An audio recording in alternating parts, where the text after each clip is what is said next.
Good morning, everybody. I wanted to make a video to discuss the most recent project I did.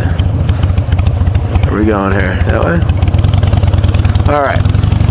To discuss the most recent project I did. So, I put new motor mounts in this motorcycle.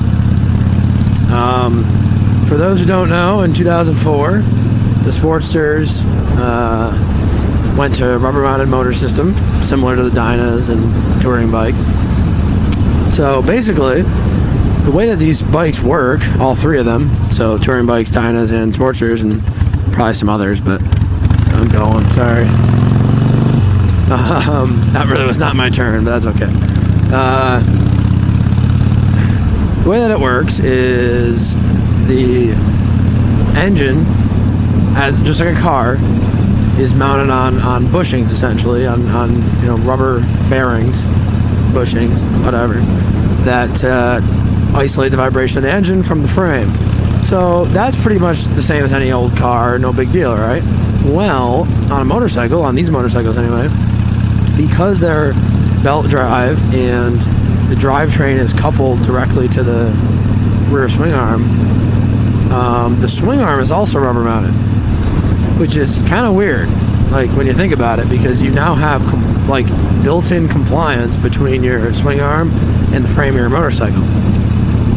So anyway, if you do research on this, there's really good videos on it. This one guy, I forget his name, has a really good video on what people have gotten to the point that they call the dyno wobble, which is really an unfair name because it is the rubber-mounted engine wobble. Like it really can happen in any rubber-mounted motor scenario.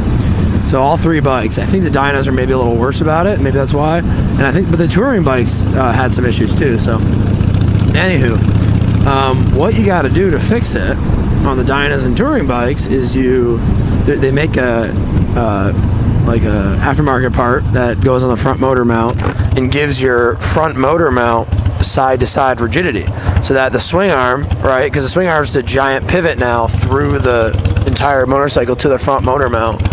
So that's the one that's really critical to keep your stability. I mean, I guess that they both are, but the front one's very critical. So that'll tighten them up. The other thing is, though, you got to actually replace the mounts if they're worn. So like in my bike's case, I had pretty worn front and rear motor mounts. This Mini Cooper's flying. And then I also had some worn out little dog bone mounts. So there's little tie rods that help give you the side-to-side rigidity, and they were a little bit worn out as well. So I had a lot of stuff going on. And coming out of higher speed corners, you can see it in my videos actually. The whole bike would the bars would just do this a little bit.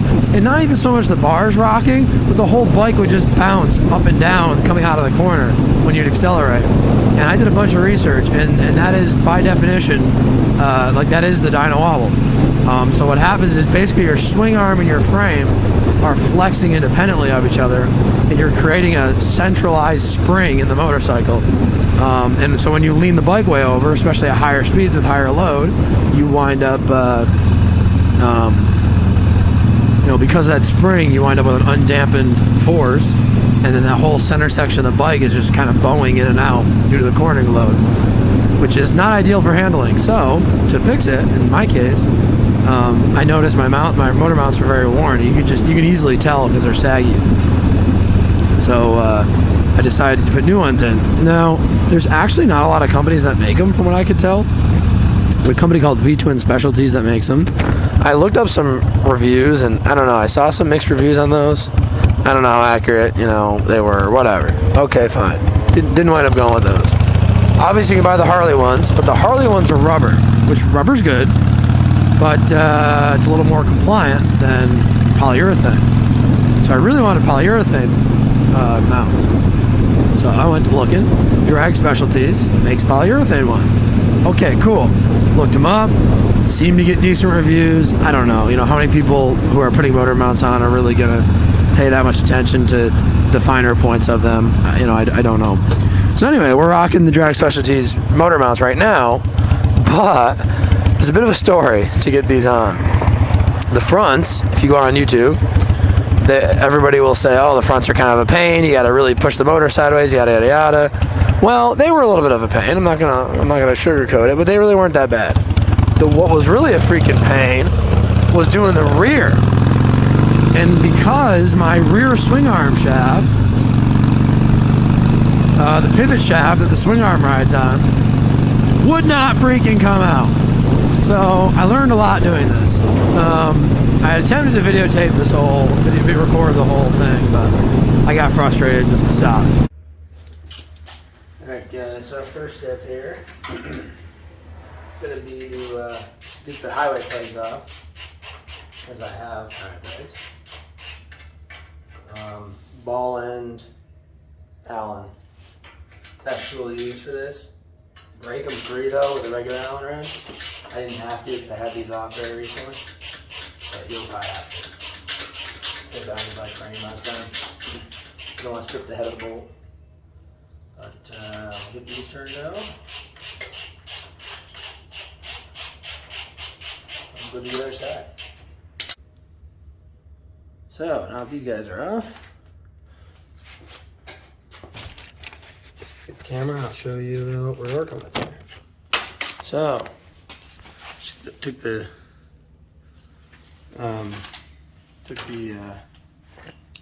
highway pegs off. So we gotta get in there, take that motor mount bolt off. Don't think we'll have to take the exhaust off on my bike. I really hope not. But if we do, we will. The other side of the bolt's super available to get to. Take this bracket off that's mounted to. We're gonna take off this dog bone mount here with its bracket because it's really hard to get to that screw. So I think we'll do it that way. This one's also has some play in it, so I'm gonna replace that one. The other one seemed fine. And they're easier to take off. You can just get right to the bolts. So I'll replace those later if I need to. Then we're gonna take the back swing arm bolts out. Probably gotta do something with the rear tire according to the directions. I'm gonna try to cheat and not, but I think I'll take the tire off. And then there's a dog bone mount back here. And my motor's covered in oil because I got a leaky oil line somewhere, which I'm gonna try to figure out today.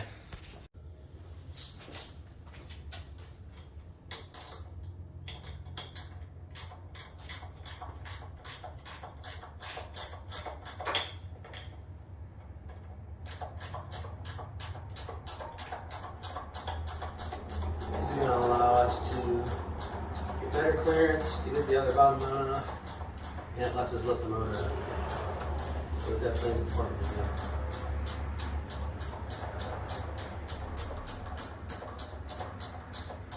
You put way too many friggin' threads in this.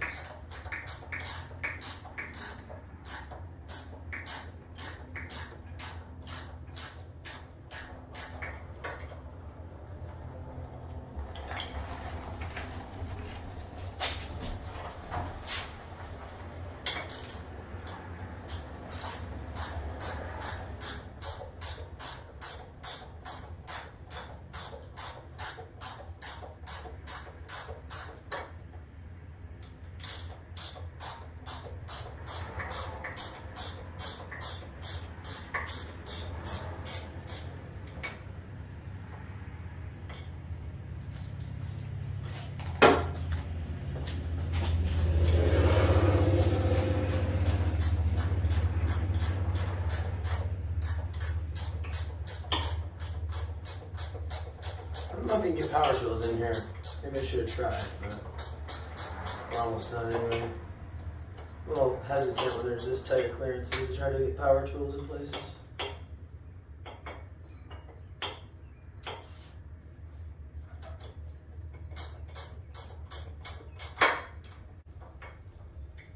There we go. Perfect. Word.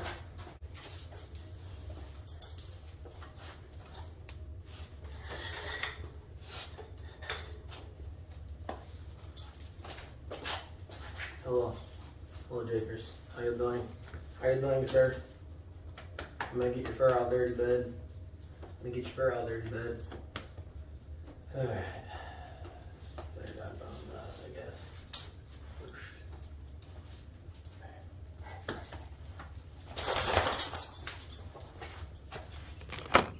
Next, after we're done petting your dog, take this dog bone mount off. So the top one's loose. We'll see if we want to replace it later. Take this guy off here, these 2 bolts. And we're going to take the center bolt out for the motor mount. And we'll go from there. So now we need to support the engine with something. This is the front of the engine. This is incredibly sketchy. I don't want to hear it. Then we got to go ahead and remove the cross bolt. And then we'll take this bracket off right here. I'll see if I can bring you guys along for this.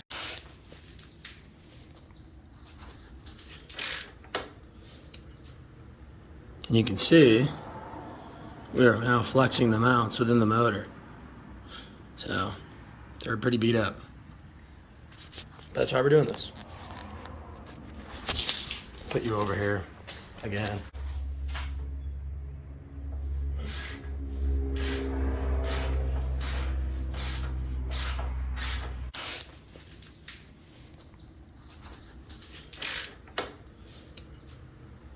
And you can see we are now flexing the mounts within the motor.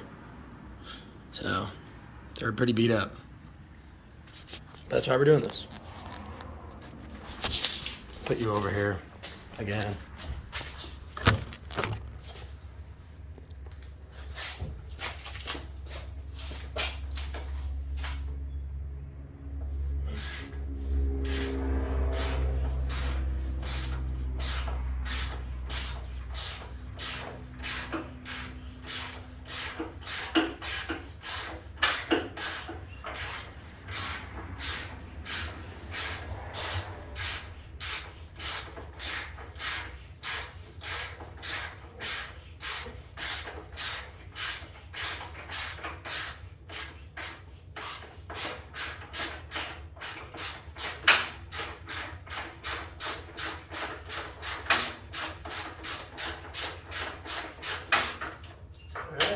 Out. Fish that out. Got pretty good weight off of it, so we can pull this right out. There you go. Motor mount bolt taken out. Then we gotta start jacking the motor up in order to get the actual bushings out. I gotta take that plate I showed you off first. So let's do that real quick.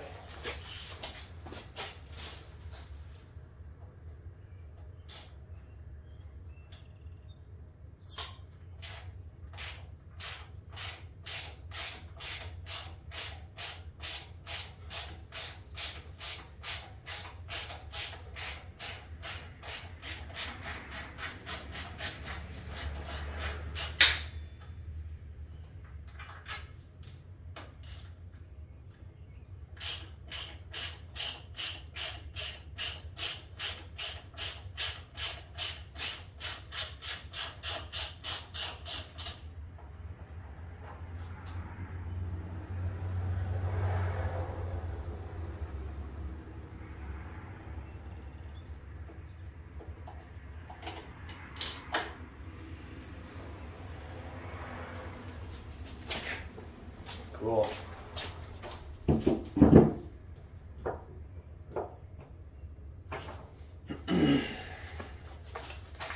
Now, hopefully our ignition's not now in the way. I should really put this ignition back on here, just so it doesn't get hit. Ow. Oh, I lost something. Lost it. That's okay. Okay. And then now we start jacking the motor up. Get those mounts out. Show you what we're trying to do here. We are trying to get this guy out, this rubber piece here. And we gotta get the far side one out, which is the hard one. So we're gonna start jacking this up. Alright, bolts out. Fish that out. Got pretty good weight off of it, so we can pull this right out. There you go. Motor mount bolt taken out. Then we gotta start jacking the motor up in order to get the actual bushings out. I gotta take that plate I showed you off first. So let's do that real quick. Now, hopefully our ignition's not now on the way. I should really put this ignition back on here,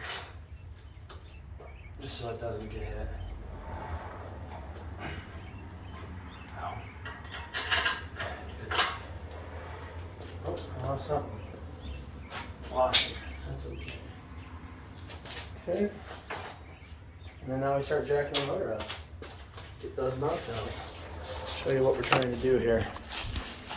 We're trying to get this guy out, this rubber piece here. And we gotta get the far side one out, which is the hard one. So we're gonna start jacking this up. Went ahead, got both rear pegs off. So now we're gonna go ahead and take the horn, which is also the front mount off, front or top engine mount off. Mounts the horn and the top engine mount. And put you down. Let's get some light on this beast too. So for the rears, I'm actually gonna go ahead and take the rear pegs off. I think it'll just be easier to get to. So I probably don't have to, but I'm gonna do it anyway. Got this dog run mount, which is right above your master cylinder. So we'll go ahead and take this one off. Same size bolts. Right there and there. Need to do that again just to be able to move the motor better. But basically what happened for me, or west, basically what happened for me was that swing arm shaft goes through about 3 or 4 inches of the actual engine casing. That's how it actually holds the engine to the shaft and then the shaft to the frame in the rubber mounts. Well, it was stuck. The little galvanic corrosion, the shaft itself was a little rusty, and it was locked up in there good. Okay, so I took a hammer, put the nut back in on the one side, took a hammer, and I'm gonna pull the rod, and I'm beating on it. It's not going anywhere. So I'm like, all right, I gotta come up with a different idea here. So I wound up crafting a very redneck puller for it. And it took me about 4 hours because I really didn't quite have the right stuff and the powerful enough impact gun to pull it. So I had to get creative, but I did pull it out. I also borrowed some tools and got it out. So now if I were to do it again, I could do it much more quickly, but that's after I had assembled my own tools and made my own tools for this. And I had to weld something together. Like, that's how serious this got. So anyway, fine, got that out and done. So I rode it around a little bit yesterday, and I'm obviously riding it today. And the first thing I noticed, which is no surprise, but with the new motor mounts, the polyurethane, it definitely vibrates a little bit more. It's not so much so that it like changes the riding experience, but you can absolutely feel more vibration in this motorcycle now. Which I'm okay with because if it stiffens the whole drivetrain up, which it does, I'm fine with that sacrifice. If you're not fine with that sacrifice, I'd go with the rubber mounts, get the Harley ones, but I don't mind it. It kind of makes the bike feel a little more raw. You know, I like to really ride hard in the corners with this thing. If you're just cruising down the road, you're not going to ride hard in the corners, get the rubber mounts. But the polyurethane's nice for us more performance-oriented guys. Anyway, I just want to make a little bit of a follow-up. I'll probably make an official review video of these motor mounts at some point when I got more miles on them. But I wanted to just explain why the install video just died, and I unfortunately didn't finish recording all of it. I wish I had, because there would have actually been some good info for people in there, but it was kicking my freaking butt, man. I just didn't have it in me. I apologize. So next time, I gotta get better about filming things, even when there's chaos going on. All right, well, God bless America. Have a good one, guys. Catch you on the next one. Bye.